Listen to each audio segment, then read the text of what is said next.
Mengangkat tangan, mengusap wajah. Hadisnya ada dalam Sunan Abi Daud, ada dalam Sunan Tirmidzi. Kata Imam Ibnu Hajar Al-Asqalani memuat hadis ini dalam kitabnya Bulughul Maram min Adillatil Ahkam. Hadis mengangkat tangan, mengusap wajah ini sebetulnya hadisnya dhaif, hadis lemah. Tapi karena jalur periwayatannya banyak, irtaqat darajatuhu ila hadisil hasan, maka derajatnya naik menjadi hadis hasan. Hadis level pertama sahih, di bawah sahih hasan, di bawah hasan dhaif. Maka hadis hasan tak ada ikhtilaf. Andai hadis mengusap wajah itu dhaif, tetap boleh diamalkan. Karena kata Imam Nawawi, ijtama'al ulama ajma'al ulama ala jawazil amal bil hadis dhaif. Ijma' ulama boleh beramal dengan hadis dhaif dengan syarat 5. Pertama, tidak pada menetapkan hukum halal haram. 2, tidak menetapkan akidah. 3, tidak ada periwayatnya yang kadzab, pendusta, pembohong. 4, masih bernaung di bawah hadis sahih. 5, untuk fadail a'mal, motivasi beramal. Subhana rabbika rabbil izzati amma yasifun wa salamun alal mursalin walhamdulillahi rabbil alamin. Tak salah. Bersalaman. Apa kabar Pak? Sehat? Masya Allah. Taqabbalallah minna wa minkum. Ma min muslimaini, 2 orang muslim berjumpa, yaltaqiyani, bertatap muka, wa yatasafahani, berjabat tangan, illa ghufira lahuma, diampunkan dosa-dosanya, malam yatafarraqa, sebelum mereka berpisah. Selama dia berjabat tangan, ngobrol, maka berguguran dosa-dosanya. Kata Imam Nawawi, kalau sebelum sholat tadi dia belum berjabat tangan, masuk ke masjid tak sempat jabat tangan, habis sholat baru jabat tangan, maka hukum berjabat tangan itu sunnah. Kalau sebelum sholat dia sudah salaman, habis sholat, habis berdoa dia salaman lagi, maka hukum bermusafahah, berjabat tangan itu mubah. Saya ulang sekali lagi.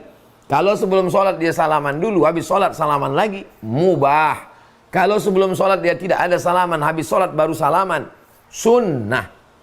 Kata Imam An-Nawawi, ahli hadis, ahli fiqih, yang kita baca setiap subuh Rabu, Riyadhus Shalihin min kalami Sayyidil Mursalin, Imam Muhyiddin Abu Zakaria Yahya bin Syaraf An-Nawawi rahimahullah, meninggal tahun 676 Hijrah. Ketika berjumpa, selesai, taqabbalallahu minna wa minkum, taqabbalallahu minna wa minkum. Doa, taqabbalallahu minna wa minkum, semoga Allah menerima amal kami dan amal kamu. Disambut dengan taqabbal ya karim, terimalah doa amal kami ya Allah. Atau ketika bersalaman itu dia berselawat, Allahumma sholli ala sayyidina Muhammad wa ala ali sayyidina Muhammad. Maka hukum berselawat itu sunnah, mubah. Mana dalilnya? Majlis 2 orang, 3 orang, 5 orang, 10 orang, majlis. Kalau tidak ada disebut sholawat di majlis itu, maka majlisnya menjadi anta najifah, majlis bangkai, berbusuk, bau, berulat, benanah.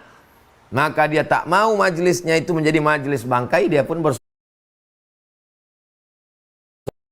menjadi majlis bangkai, dia pun bersolat Sayyidina Muhammad. Masuk dalam dalil yang umum, innallaha wa malaikatahu yusholluna 'alan nabi ya ayyuhalladzina amanu shallu 'alaihi wa sallimu taslima. Itulah penjelasan tentang zikir-zikir, bacaan-bacaan, dalil-dalil, ikhtilafnya, permasalahannya setelah sholat. Saya kembalikan ke moderator kita, Bang Alvin Firdaus. Assalamualaikum warahmatullahi wabarakatuh. Waalaikumsalam warahmatullahi wabarakatuh. Masya Allah. Seperti kita dapat pencerahan yang baru ya. Jadi rekan-rekan semuanya, sahabat semuanya, banyak sekali yang bisa kita dapat. Kita tahu bahwa dalam sholat itu kental sekali dengan namanya perbedaan pendapat. Jadi setelah dari kita menyimak dari tuan guru bersama, jadi paham kita nggak boleh saling menyalahkan. Antara mungkin yang ada yang zikirnya jahar atau zikirnya sir, semuanya ada dalil. Baik yang istighfarnya dengan astagfirullah saja atau yang astagfirullahaladzim wa atubu ilaik, itu semuanya ada dalilnya. Jadi insya Allah melalui Zoom pada malam hari ini kita bisa belajar bahwa kita harus berlapang dada ketika ada perbedaan pendapat, Ustaz ya. Masya Allah. Baik, sesi berikutnya kami mengajak ke rekan-rekan semuanya untuk kita bisa diskusi ya, tanya jawab. Bagi yang ingin bertanya, silahkan sampaikan melalui chat di Zoom atau di YouTube ya. Silakan sampaikan pertanyaannya di situ. Nah, sebelum kita lanjut ke sesi pertanyaan, ini ada beberapa pertanyaan-pertanyaan yang populer. Saya coba data beberapa, ini kami beberapa dapatkan dari survei ya. Ada pertanyaan-pertanyaan yang sering banget ditanyakan, yaitu terkait fikih sholat berjamaah, Ustadz. Ketika sholat, kemudian kita kan kadang imam ada perintah untuk sawu sufufakum, untuk meluruskan dan merapatkan saf. Itu apa hukumnya, Ustadz?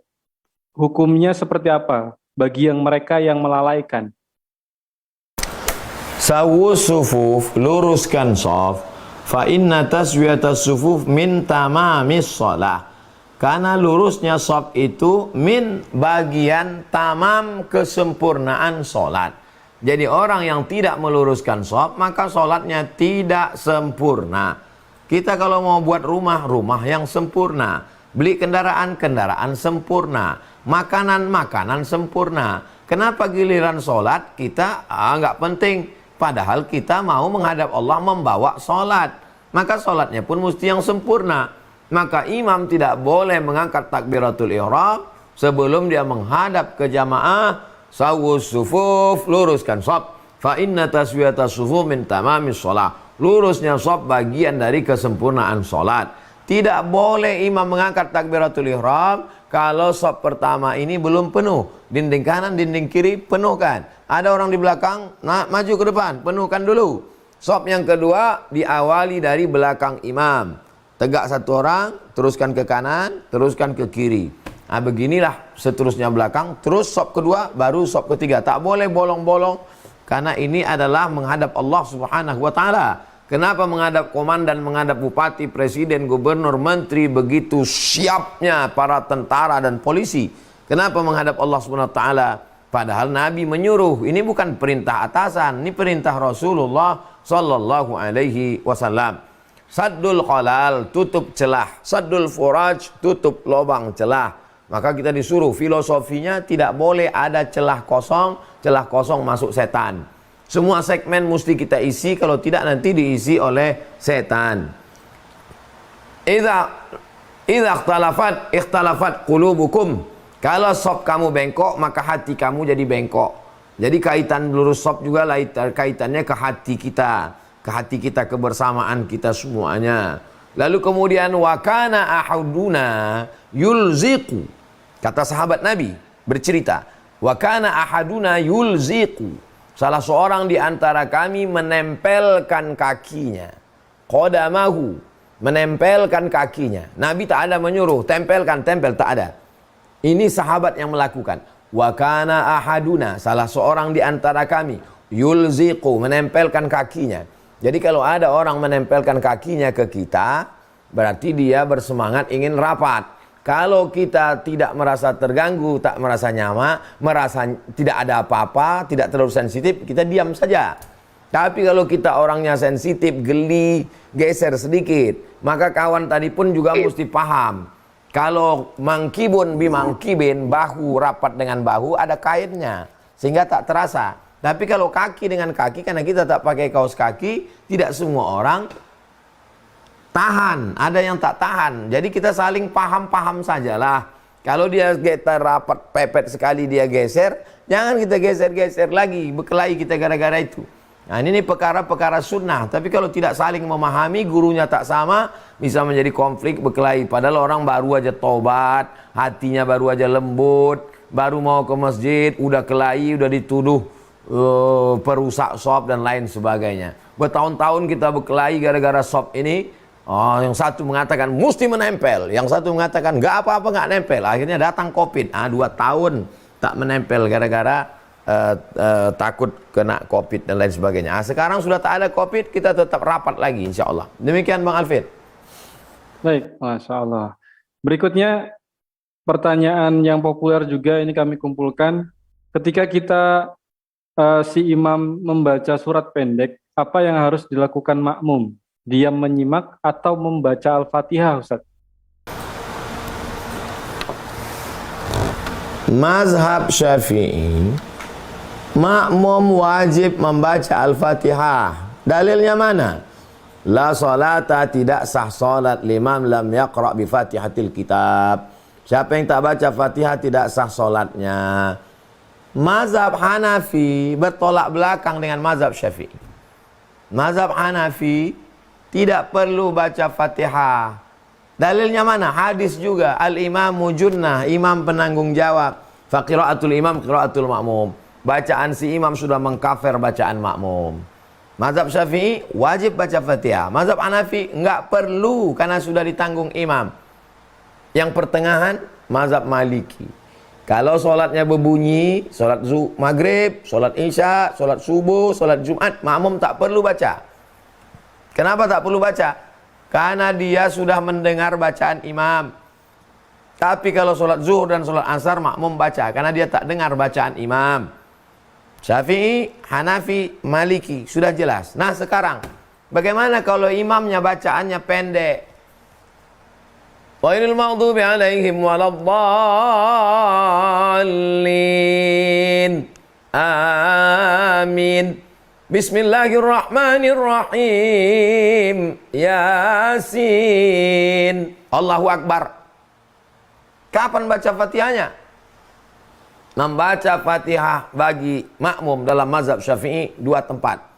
Kalau dalam sholat yang normal, kita tahu imam ini kalau membaca ayat agak panjang sedikit. Kita baca setelah Fatihah. Tapi saat sholat tarawih yang imamnya cepat, pendek-pendek aja dia baca, maka makmum membaca Fatihah mengikuti imam waktu imam baca Fatihah. Bismillahirrahmanirrahim. Ikuti dia. Bismillah. Alhamdulillah. Selesai dia baca Fatihah, kita pun selesai juga baca Fatihah. Waladdallin. Amin. Habis itu dia baca ayat. Ya ayyuhalladzina amanu ista'inu bisabri wassalah. Innallaha ma'as sabirin. Allahu Akbar.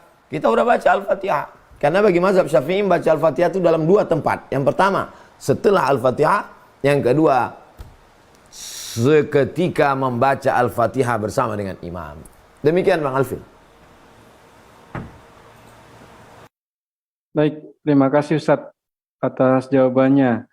Berikut pertanyaan terakhir, ini pertanyaan populer yang kami dapatkan, yaitu tentang bagaimana Rasulullah menjamak sholat, Ustadz.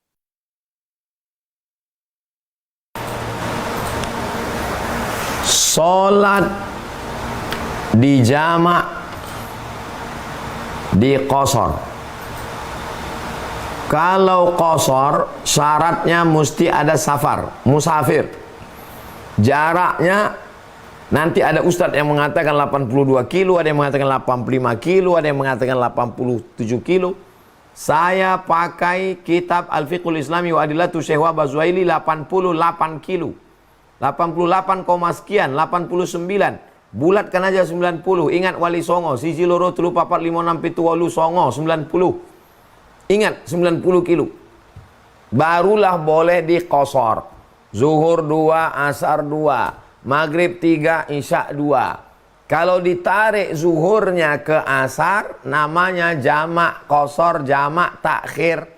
Kalau ditarik asarnya ke zuhur, namanya jamak qasar, jamak takdim. 2, 2, 2, 2. Kalau maghribnya ditarik ke isya, namanya jamak qasar, jamak takhir. 3, 2. Kalau isyaknya ditarik ke maghrib, namanya jamak qasar, jamak takdim. 3, 2. Ini tentang masalah jamak qasar, jamak takhir. Adapun jamak saja, tidak pakai qasar, sholat zuhur ditarik ke asar, jamak takdim. Sholat asar ditarik ke zuhur, jamak takdim. Sholat zuhur ditarik ke asar, jamak takhir. Sholat asar jam 4 sore, jamak takhir. Sholat zuhur setelah sholat asar setelah sholat zuhur jam 1 di Pekanbaru atau jam 12 di Jakarta, namanya jamak takdim. Ada jamak saja, ada qasar saja, ada jamak qasar. Sekarang jamak saja. Zuhur ditarik ke asar, jamak takdim. Asar ditarik ke zuhur, jamak takhir. Maghrib ditarik ke isya, jamak takhir. Isya ditarik ke maghrib, jamak takdim. Rokaatnya tetap. Maghribnya 3, isyanya 3, asarnya 4, isyanya 4, asarnya 4, zuhurnya 4. Yang kedua qasar, tidak pakai jamak. Mesti ada musafir. Maghrib 3, isya 2, asar 2, zuhur 2. Zuhur di waktu zuhur 2 rakaat, asar di waktu asar 2 rakaat, isya di waktu isya 2 rakaat. Itu namanya qasar saja, enggak jamak. Yang ketiga, jamak qasar. Jamak qasar sudah dijamak, diqasar lagi. Zuhur 2, asar 2. Asarnya ditarik ke zuhur, namanya jamak qasar, jamak takdim. Asar 2, zuhur 2. Zuhurnya ditarik ke asar, namanya jamak qasar, jamak takhir. Maghrib tetap 3, isyanya 2. Isyanya ditarik ke zuhur, namanya isyanya ditarik ke maghrib, jamak qasar, jamak takdim. Maghribnya dimundurkan ke isya, namanya jamak qasar, jamak takhir. Nampaknya membingungkan, tapi kalau dipraktekkan mudah, tidak bingung sama sekali. Apalagi dalam pelaksanaan keluar kota, pergi haji dan umroh, ada tugas, dan lain sebagainya. Demikian Bang Alvin. Apakah ketika kita menjamak atau mengqasar ini Ustadz, bolehkah kita ketika dalam kondisi yang bukan safar, misalnya hujan begitu Ustadz? Karena beberapa pendapat saya pernah dengar seperti itu Ustadz. Hujan di Arab itu hanya satu musim. Ketika beralih dari musim panas ke musim dingin, terjadi hujan, hujan badai. Tak bisa kita keluar. Bukan macam hujan Indonesia ini pakai payung. Payung itu tercabut terbang semua. Pintu-pintu, hujan badai. Payah menceritakannya macam mana hujan badai. Itulah yang membuat orang jamak. Jadi kalau ada ustadz berceramah, asal hujan boleh. Kita ini tinggal di iklim tropis. Hujannya tak putus-putus.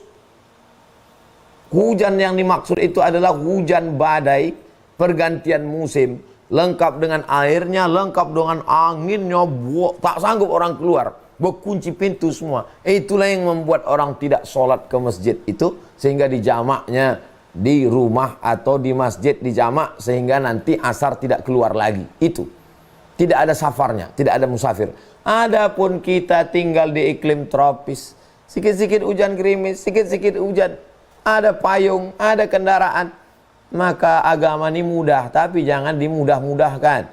Yassiru, mudahkanlah, la tu'asiru, jangan dipersulit. Basyiru, berikan kabar gembira. Wala tunaffiru, jangan orang buat lari dari agama ini. Tapi perlu saya ceritakan ini bagi orang yang tak tahu macam mana hujan di Arab itu, gimana hujan di Mesir itu. Ini tentang masalah hujan. Adapun menjamak tanpa qasar, tidak mesti musafir.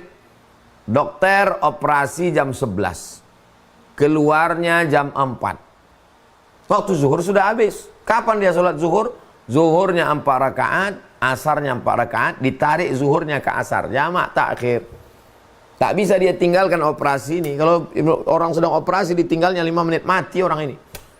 Ketika dipilih antara mati dengan meninggalkan menjamak sholat, maka boleh meninggalkan sholat pada waktunya itu nanti dijamak daripada membiarkan orang mati. La tulqu bi aidikum ila tahlukah. Jangan kamu dengan tanganmu sendiri membinasakan diri dan membinasakan orang lain sehingga mati. Jadi darurat tingkat tinggi. Ini sekarang banyak juga orang sikit-sikit jamak, sikit-sikit jamak. Mempelai duduk di pelaminan dari jam 11 sampai jam 5 sore. Kau tak sholat zuhur, jamak. Gimana ceritanya ini? Baru habis akad nikah, mestinya dia sholat sama istrinya. Hanya gara-gara takut makeupnya rusak, takut lipstik bedaknya rusak. Apa ini? Katanya Allah maha besar, berarti lipstik maha besar, berarti bedaknya maha besar. Nah ini, jadi jangan terlalu memudah-mudahkan. Inna sholata kanat alal mu'minina kitaban mauquta. Sesungguhnya sholat ini sudah ditetapkan waktunya. Tapi kalau dalam darurat tingkat tinggi, maka kita boleh. Demikian Bang Alvin. Baik, alhamdulillah tercerahkan Ustaz. Kita ambil pertanyaan dari Bapak Edwin di Zoom ya, Bapak Edwin dari Jakarta. Ini beberapa kali saya juga pernah ngalamin Ustaz. Ketika kita sedang sholat sunnah ba'diyah, tapi kemudian ada makmum datang, ada jamaah datang, kemudian menepuk pundak kita Ustaz untuk sholat fardu begitu. Apakah kita tetap melanjutkan sholat atau membatalkannya Ustaz? Kalau saya sholat sunat, tiba-tiba datang orang di belakang sholat fardu, sahkah sholat kami berjamaah? Sah. Imam sholat sunat, makmum sholat fardu, sah. Mana dalilnya? Dalil pertama, Mu'az bin Jabal sholat di Masjid Nabawi dengan Nabi. Selesai sholat di Masjid Nabawi, Mu'az pulang. Sholat dengan Masjid Nabawi. Selesai sholat, Nabi pulang ke rumah. Mu'az duduk di masjid. Tak lama sesudah itu datang orang kampungnya. Kata orang kampungnya, Mu'az kami belum sholat. Ayo kita sholat. Iya, kau imam Mu'az. Mu'az maju jadi imam. Orang kampungnya jadi makmum. Maka sholat Mu'az itu sholat sunat. Karena itu sholat yang kedua. Kita boleh sholat isya ini 2-3 kali boleh. Sholat yang pertama wajib. Sholat yang kedua itu sunat. Sholat Mu'az itu sunat. Kenapa? Karena dia sudah sholat pertama dengan Nabi, wajib. Sekarang yang kedua ini sunat. Orang kampungnya wajib. Itu dalil boleh orang sholat wajib berimam kepada orang sholat sunat. Menurut mazhab Syafi'i. Ini yang model begini ini hanya ada dalam mazhab Syafi'i. Mazhab Maliki tak ada, mazhab Hanafi tak ada, mazhab Hambali tak ada. Dalil kedua, Nabi jadi imam. Makmumnya 2 baris. Makmum yang pertama, baris pertama ikut sholat dengan Nabi.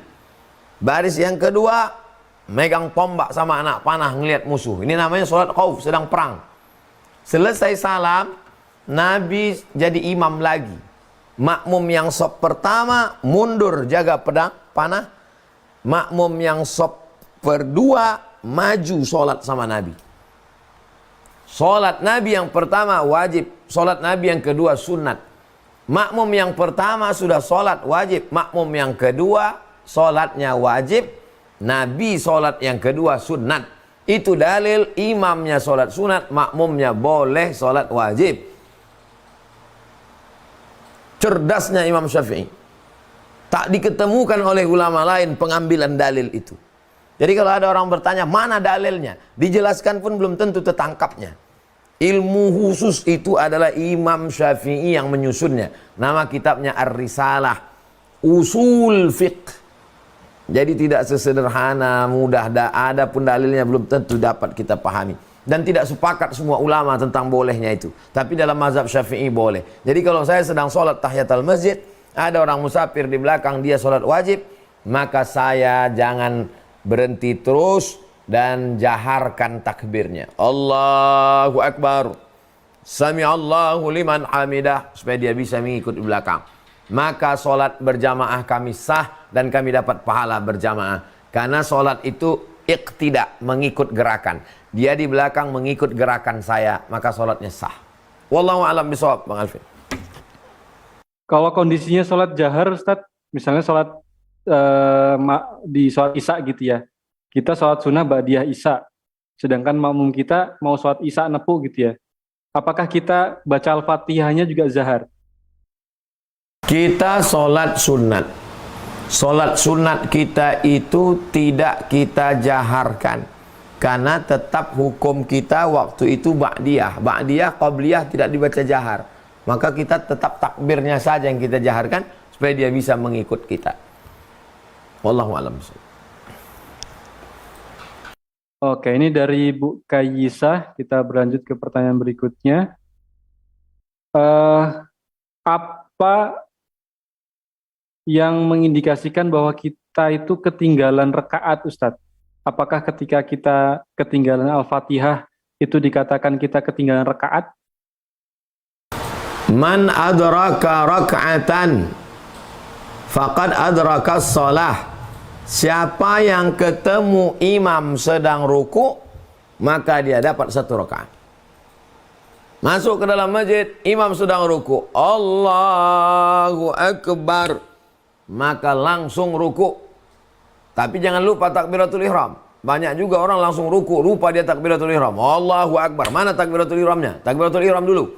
Allahu Akbar, baru takbir intiqal namanya. Takbir berpindah itu namanya takbir intiqal. Oh, takbiratul ihram dulu. Allahu Akbar, habis itu takbir intiqal. Allahu Akbar. Subhana rabbil azim wa bihamdi subhana. Walaupun dapat 1 tasbih. Samiallahu liman hamidah, dapat 1 rakaat. Fatihahnya? Mana Fatihahnya? Berlaku hadis al-imamu junnah, imam penanggung jawab. Fa qiraatul imam qiraatul makmum. Bacaan si imam sudah mengkafir bacaan makmum. Wallahu a'lam bishawab, Bang Alvin. Oke, ini dari Betty Yuneri di Zoom. Kalau imam berdoa di depan, kita sebagai makmum, bolehkah doa secara pribadi di belakang imam? Dari Pak Betty.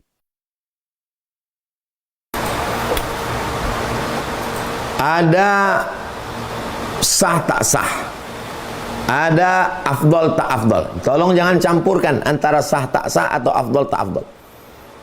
Kalau cerita afdol tak afdol, maka seafdolnya kita mengaminkan dia.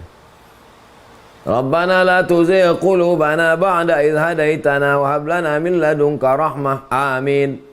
Rabbana ighfir lana dzunubana wa liwalidayna warhamhuma kama rabbayana shaghira. Amin. Afdalnya begitu. Rupanya kita mau cepat. Fokus kita ini mau diterima lamaran kerja. Imam tuh berdoa di depan. Doa imam tuh lain. Imam tuh doanya bukakan pintu rezeki umum. Kita mau yang khusus, rezeki khusus supaya lamaran ini diterima. Maka kita boleh berdoa sendiri. Ya Allah, bukakanlah pintu hati direkturku Pak Fulan bin Fulan ini supaya diterimanya lamaranku ini ya Allah. Tanpa harus menunggu si imam. Tapi kalau mau afdal, kita aminkan dulu doa si imam, selesai dia, baru kita pula berdoa.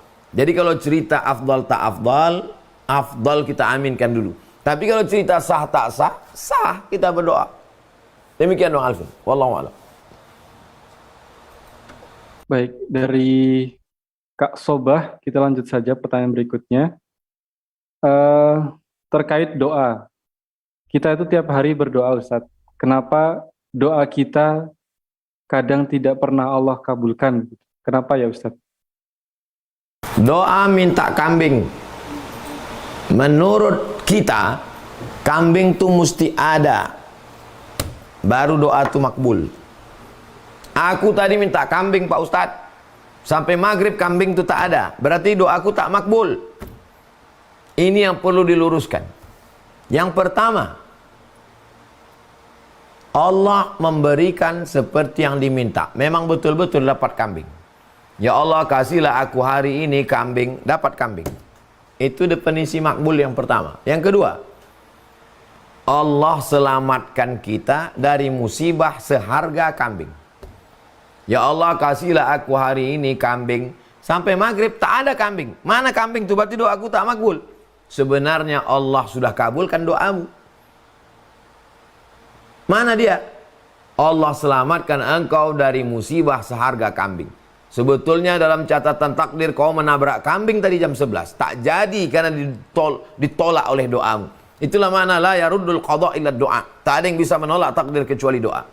Menurutmu doamu belum makbul, padahal sudah dikabulkan Allah. Diselamatkan Allah engkau dari musibah seharga kambing. 3. Doamu itu minta kambing, ditahan Allah kambing itu.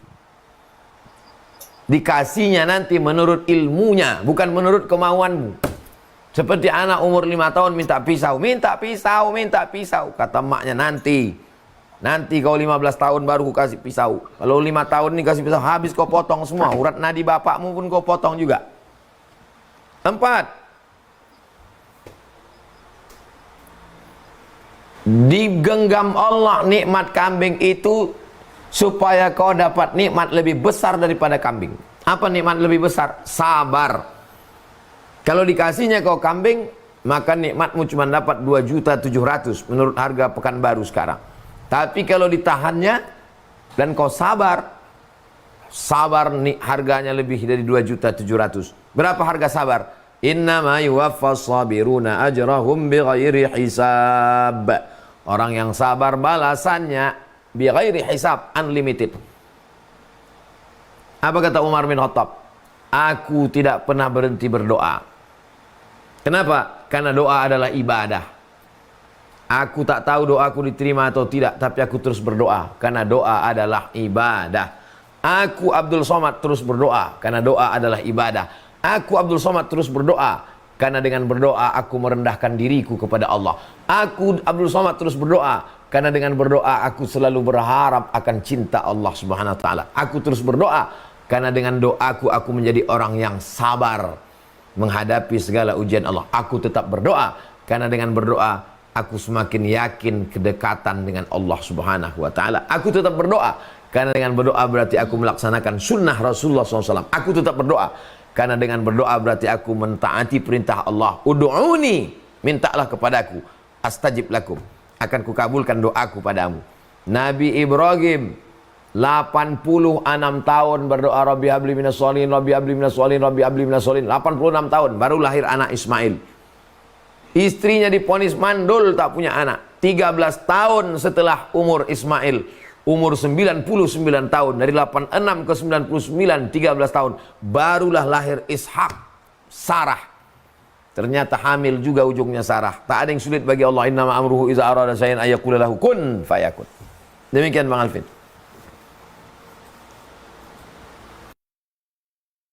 Baik, masih ada waktu. Ini dari Bu Yurinia Safitri dari kota mana ini? Assalamualaikum Ustaz, saya mau bertanya, ketika kita ingin mendoakan orang yang sudah meninggal setelah sholat, seperti apa kaidahnya Ustaz? Untuk almarhum Pak Fulan dan Bapak Fulan, Al-Fatihah. Kalau sanggup lebih dari Al-Fatihah, Qul huwallah 3 kali. Kenapa 3 kali? Innaha la ta'dilu sulusal Qur'an.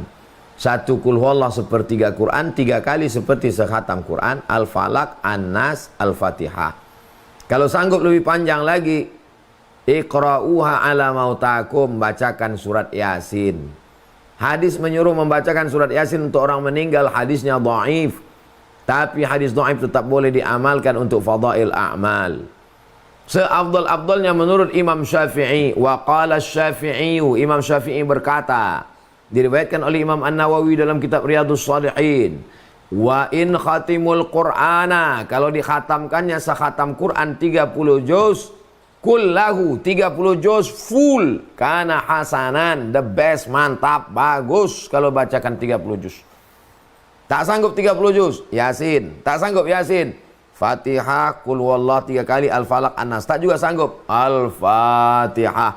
Setelah Al-Fatihah, Allahumma firlahu warhamhu wa'afihi wa'afu anhu wa akrim nuzulahu wa wasi' madakhalahu wa asilhu bil ma'i wa salli wal barat wa naqihi minal khataya. Aku tak bisa bahasa Arab Pak Ustaz. Ampunkan dia, rahmati dia, lapangkan kuburnya, berikan dia tempat yang baik, selamatkan dia dari azab, jadikan keluarganya yang ditinggalkan sabar, anak cucunya soleh dan solehah sampai hari kiamat. Jumpakan aku dengan dia di surga Jannatul Firdaus bersama Nabi Muhammad SAW. Demikian Bang Alfi. Baik, alhamdulillah, barakallah atas semua pertanyaan yang sudah dijawab. Untuk rekan-rekan semuanya yang mungkin pertanyaan belum terjawab, insyaallah kita di pertemuan selanjutnya ya. Alhamdulillah dengan berakhirnya pertanyaan tadi yang terakhir, maka insyaallah kita cukupkan karena sudah pukul 21.15. Mungkin terakhir Ustaz, Ini pembahasan tentang sholat, kita sebulan full sudah mengilmui Ustadz ya. Bolehkah kita diberikan penguatan lagi terkait sholat ini? Kita kadang harus harus curiga gitu Ustadz, terhadap diri kita. Kita mungkin sudah ribuan ruku, ribuan sujud. Apakah sholat kita itu benar-benar diterima atau enggak? Nah itu kita kadang khawatir di situ Ustadz. Mengatasi diri kita yang was-was seperti itu, apa kira-kira solusinya Ustadz? Apakah memang penting banget tuh kita harus belajar secara detail, kemudian memaknai makna-makna bacaannya juga, dan lain-lain Ustadz? Sebelum membahas tentang amal dalam susunan Sahih Bukhari, pertama kitabul iman, iman dulu. Setelah iman, kitabul ilmi, ilmu, baru amal. Iman, amal. Tidak bisa dari iman langsung ke amal, ilmu dulu. Ilmu takbiratul ihram, ilmu niat, ilmu iftitah, ilmu fatihah, ilmu makharijul huruf, ilmu wakaf, ilmu ayat, ilmu ruku, ilmu i'tidal, ilmu sujud, ilmu duduk antara sujud, ilmu tasyahud, ilmu gerak, ilmu salam, ilmu zikir, ilmu khusyuk. Itu ilmu dulu. Setelah itu jangan angkuh, jangan sombong. Makanya setiap selesai salat, Rabbana taqabbal minna salatana wa siyamana wa qiyamana wa ruku'ana wa sujudana wa takhasyu'ana wa ta'abbudana. 7. Taqabbal salatana, salat kami, wa siyamana, puasa kami, wa qiyamana, qiyamul lail kami, wa ruku'ana, ruku' kami, wa sujudana, sujud kami, wa takhasyu'ana, khusyuk kami, wa ta'abbudana, ibadah kami, wa tammim taqsirana, sempurnakan segala kekurangan-kekurangan kami, kurang khusyuk kami, kurang bacaan kami, kurang penghayatan kami. Kami ini penuh dengan kekurangan ya Allah.